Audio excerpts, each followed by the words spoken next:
Alright folks, Urban Sentinel, Marauders, Raiders, and Bandits. Oh my. There's a lot that is discussed on the internet about that particular group of people in regards to SHTF post-apocalyptic situations. And a lot of it is to one extent glamorized from what we've seen in movies, TV shows, fictional works depicting the activities of this band of marauders going across the wasteland, scouring here and there, terrifying the few remaining good people that there are, until of course the protagonist comes around and sets them straight. That is exactly what it is, fiction. But it is not to say that those groups, those categories don't exist, because they do, and they always have. They stem from the street element of crime, the low-level criminal, the gangs, the cartels, the organizations that work together cohesively in some cases with government agencies, with the permission and backing of the government to go out and do wrong. Now, segueing from that ideal situation to where we're at now, in a post-apocalyptic situation, I am not talking about a hurricane, a tornado, an earthquake, a wildfire, something that still, no matter how big it seems to be, is localized. A tornado that takes out 3 towns across 2 counties in one state still does not have the same effect on the rest of the country as it does for that particular area. A wildfire that consumes 100,000 acres along a mountain ridge in California still does not have that same effect as it does for the people living off in Chicago. I'm talking about a global war or an EMP situation where our grid is down. A situation where any individual with reasonable intelligence can put one and one together and know that the answer is two, and realize that we are in a world without law, without the rule of law, without repercussions and accountability for your actions. That's when those low-end level criminals begin to grow. That's when they now have free reign, even above and beyond what they get away with in our present day, because now there is zero accountability for them. You have a total, as it were, wide open field for them to play in. But they're not the only ones, because as much as we all would like to say that we are the good guys in any situation, at a certain point, whether it be 3 weeks after an EMP shuts everything down, whether it be a year after an economic collapse in this country where hyperinflation is just insurmountably high, and the availability of the food due to the shortages that we're currently in has reduced the areas to dense populations around cities, because the space in between is just no longer habitable due to environmental hazards, things of that sort, whatever the case may be.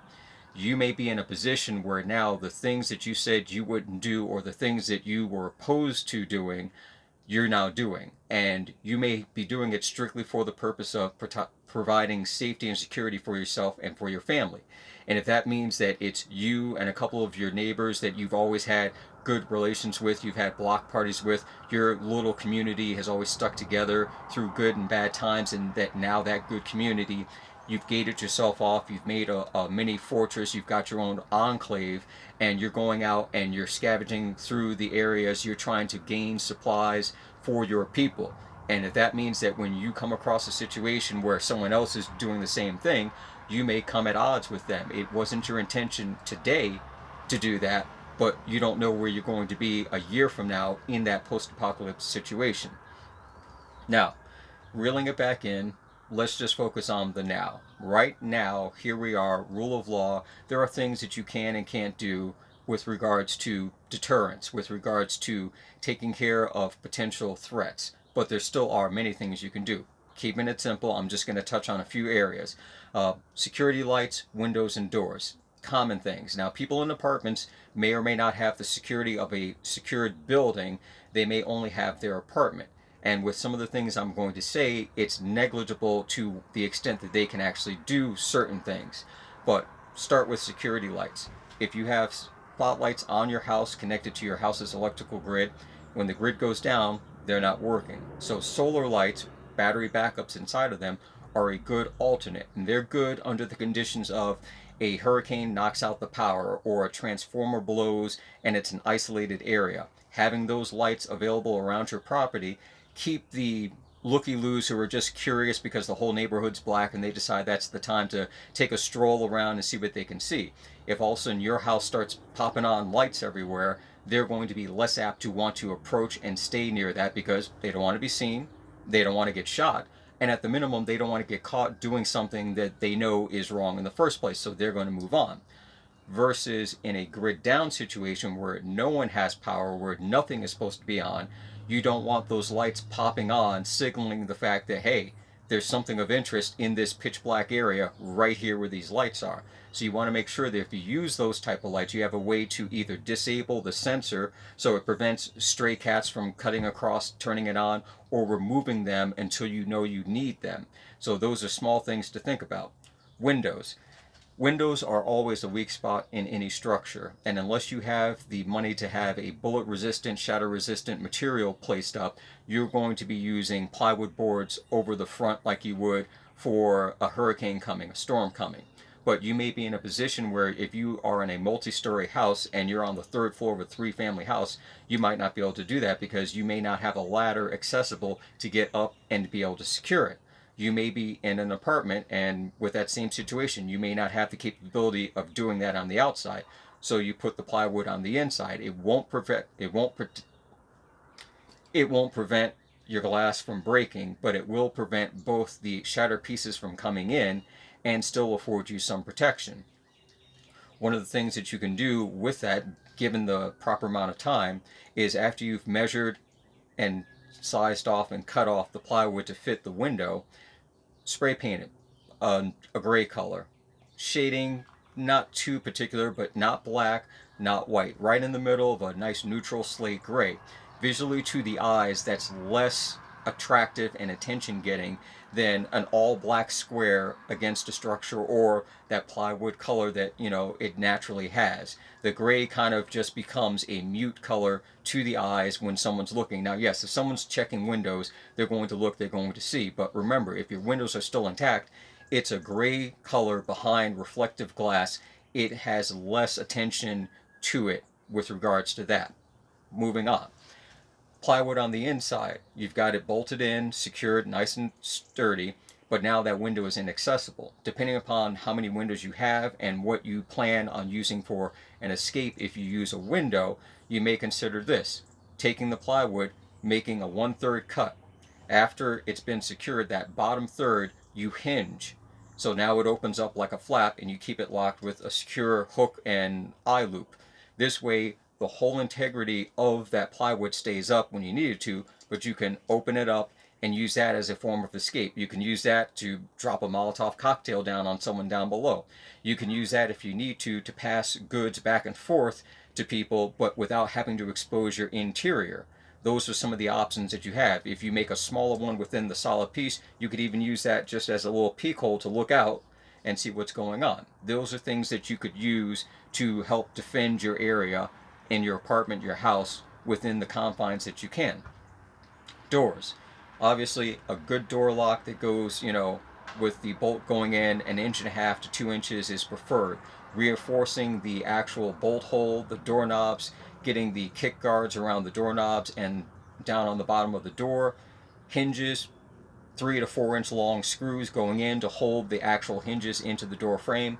All of that is standard stuff. Additional things you could think about is they sell devices that bolt onto the inside back of the door, and it has a steel bar with a steel kick plate down in the bottom that you set the bar into. So when you close the door, it slides and locks and prevents someone from pushing and kicking the door open.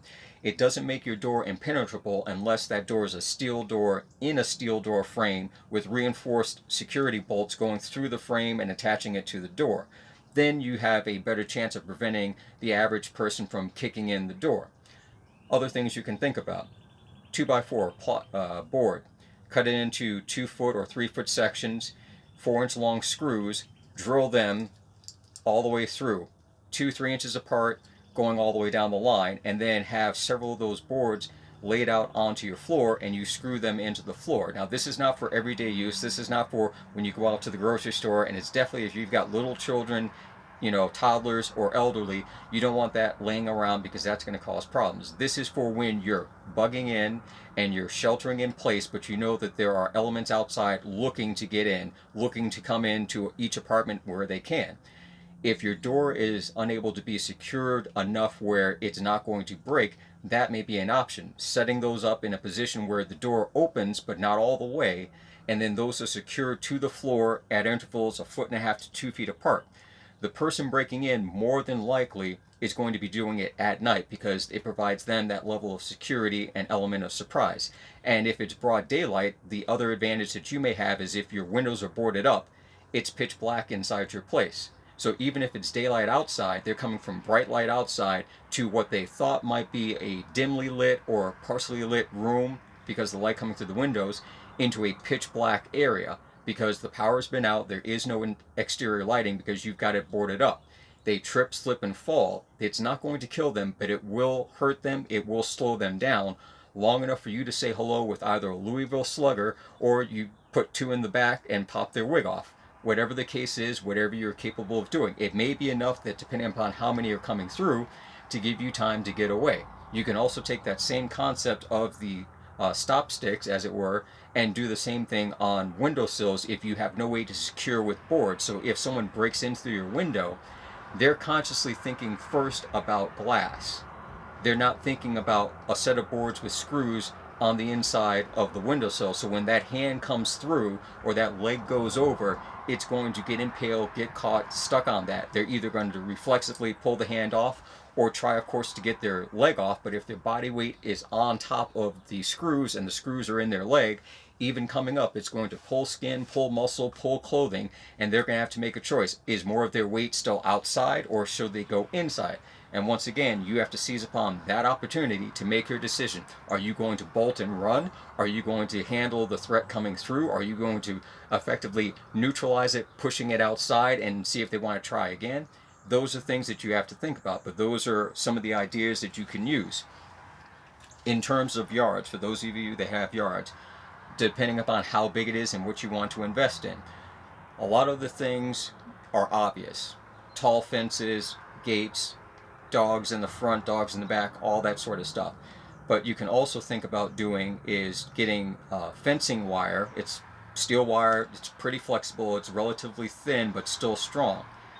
Getting metal stakes, putting them into the ground, and making various areas of tripwire. Not tripwire specifically to be connected to anything, but tripwire in the physical aspect of you're going to let the grass grow in your yard because, shit hits the fan, you don't have time to mow. Those lines are out there in different areas, some of them running connected, some of them making patterns. A person that's coming through trying to sneak around, they're looking at the house, they're looking at the threat. They may be looking around in general, but with tall grass, bushes, and most likely low light, they're not going to see a lot of these lines going across, especially if you've used a little spray can of brown and green so it blends in with the dirt and the grass that's there. All of that is to slow a person down. In some cases, it's enough of a discouragement that they don't want to bother. Other cases, they may say, okay, well, someone's got something set up that they want to protect, but now they have to stop, reassess the situation. And should you have some of those lines connected to even something as simple as small little cat bells all over the place, that's enough to make noise here and there. If you've run a line to a set of bushes where they hit the line and it pulls the bush and the bush has got a couple of bells in it, that's distracting them by wondering what the hell's going on, but it also is giving you a heads up. Those battery operated motion sensors, they usually come with a small sensor and then the receiver, a little electronic ding dong. Get a couple of those, keep the batteries fresh, and you can plant those around your yard in certain places. You put them out when you effectively want to have an early heads up. Now, most of those are designed to go off by motion. So that means a squirrel passes at the right distance, a cat, somebody who is passing by but not coming towards the property will still set it off. So it's just a matter of it's letting you know it's detecting motion in a particular field of sensory range. But depending upon where you place those will give you an idea when you set them up. You mark the receiver for what it represents. So if you've got two sensors in your front yard and you have one that is effectively facing towards your property, hidden out of view, But when a person approaches and they break that sensor area, that lets you know that someone or something has committed to coming up your walkway and coming towards your house. And then when the second sensor placed in an area off to the side, maybe projecting across the front yard towards what would be your front door, when that goes off, you know that, okay, whatever set off the first one has now moved into zone 2 and is heading towards this area. You might have a situation where your porch steps, let's say you have a raised porch set of steps, you could put a third one inside or just underneath the steps facing up. So at this point, when they approach the steps, it sets that one off. Now you know, boom, boom, boom, 3 bells going off, someone is coming up towards your front door. If you are already at that point secured within and you have what you need to defend yourself, you now know how to move and where you need to set yourself up. You could even have them set up inside your house where you have your secured panic room or area that you're going to shelter in place. Should that happen, a sensor might be in a different location with the receiver in another location. So when the intruders come in, not knowing your layout, and they pass by a doorway or they enter into a room and they hear a ding dong go off in a different area, and then they go and enter that room, then they hear another ding dong go off in another area, you know what those sounds are and you know what room they just entered based upon the alert bell that they set off. So now you know where they are within your house. So you can have an idea of how they're moving through your house. Are they going room by room? Are they moving down the hallway? How close are they getting to you? All of these things can help you out in that defensive aspect. Lastly, and I'm not going to cover firearms as firearms in this video because that's a broad spectrum, but I will say in noting with firearms and other defensive weaponry, everything has a purpose, and sometimes you have to figure out exactly how you're going to utilize it. For example, pepper spray, you have the dispersal spray, more of a cloud, and you have the stream, more of a contact. Both have irritants in them that will cause eye visibility problems and respiratory problems. Let's say you are in an apartment and you have a long hallway from coming up the main stairs or the only stairs to where your apartment is. You're trying to do what you need to do to protect yourself in the apartment, but you know that there have been gangs going into each building, floor by floor, apartment by apartment, taking whatever they want and doing whatever they want to the people that are still there.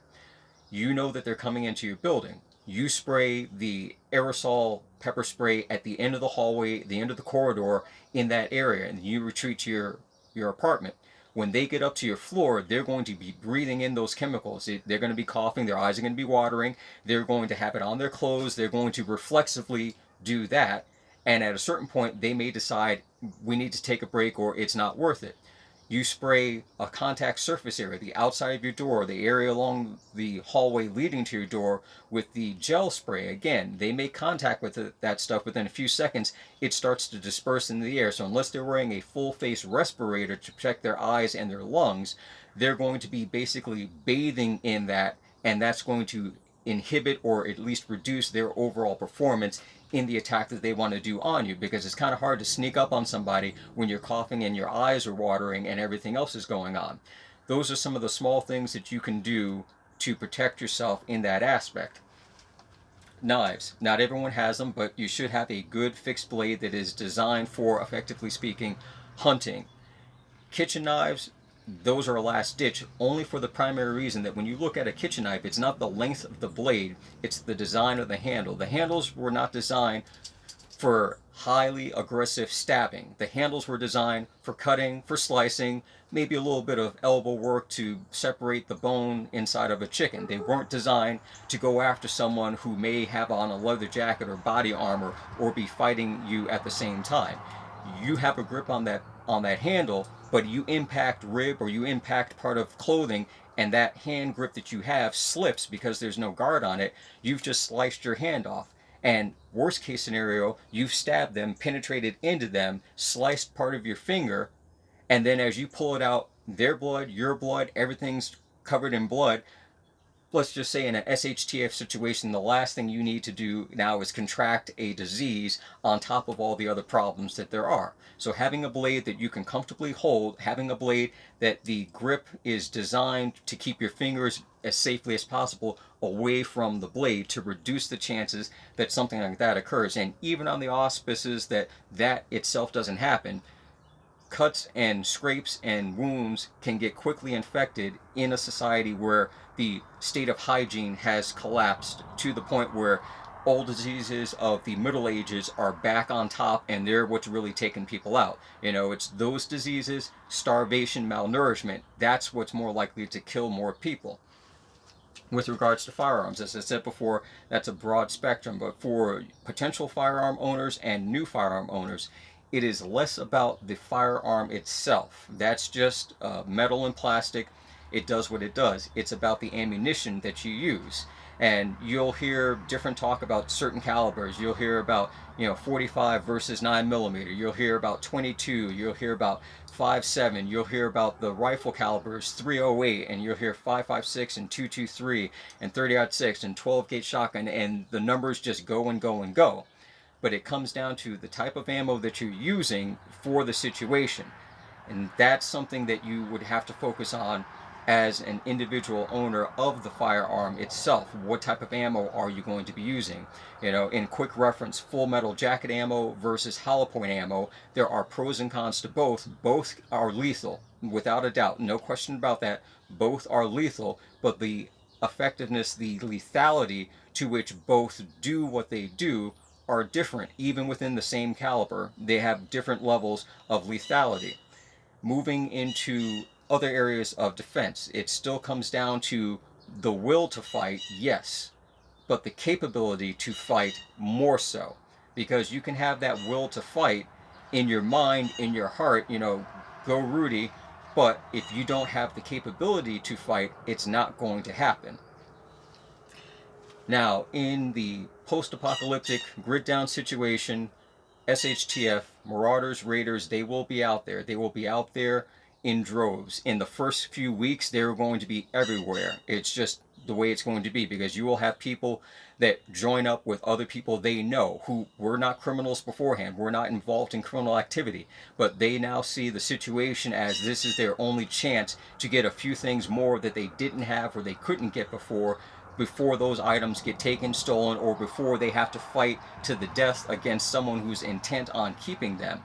Those situations there where it's the good people gone bad, that's going to happen. You're going to find that. It's going to be one of those things where you may spot someone and go, I can't believe that this person is associated with that type of group. They're associated with that type of group from your perspective for whatever reason, but from their perspective, they either had the choice, join or die, or they had the simple choice of, I'm protecting me and mine, and so are these people, and we associate with each other because we live in the same area, because we've shared a few common bonds that although we weren't best friends before the collapse, we now only can rely on each other after the collapse. So everyone, potentially, everyone, you and me, we can all end up being Marauders, we can all end up being the Raiders, the Bandits, because from our perspective, we're doing what we need to do to protect ourselves and to protect our family and to survive. It's on the other side of the gun, on the other end of the blade, on the other end of that wall, that barricade, where someone's going to see you as something completely different from what you see yourself. And that is, on one extent, a whole nother level that you have to work into your mind. Take it from your subconscious and bring it to your conscious mind. Because we can sit down and we can talk about, oh yeah, I'm going to have this and I'm going to do that, and no one's going to come at me for this and I'm going to do this, and we all say that now. But when the actual decision time comes, when that moment comes, it's not going to be a one and done and that's it. It's not a quota of, okay, you defended yourself this one time, you can ride out the rest of the apocalypse. It's going to be a situation where it becomes ongoing. And to what extent you engage in that activity, to the extent that you let yourself move into that direction, makes that determination, that difference. If you are going to be seen as a person that did what they did when it was necessary, or as a person that did what they did because they simply wanted to and they could. And that is the relatively slight difference, the splitting of the hairs difference between what we envision Marauders and Raiders and Bandits being versus what they actually are. What they actually are people that have moved to that point where they've decided that they're going to do what they want, irregardless of the situation, irregardless if it's warranted, irregardless if it's necessary. But no matter what, you still end up in that same scenario where you have to make that decision how you're going to handle yourself with regards to that threat, and how you're going to handle yourself with regards to any potential threats that may come around. Because as they say, everyone wants to be the hero, but everyone is a villain in someone else's story. Anyway, that's it for now. Like, share, and subscribe, and I'll catch you guys later.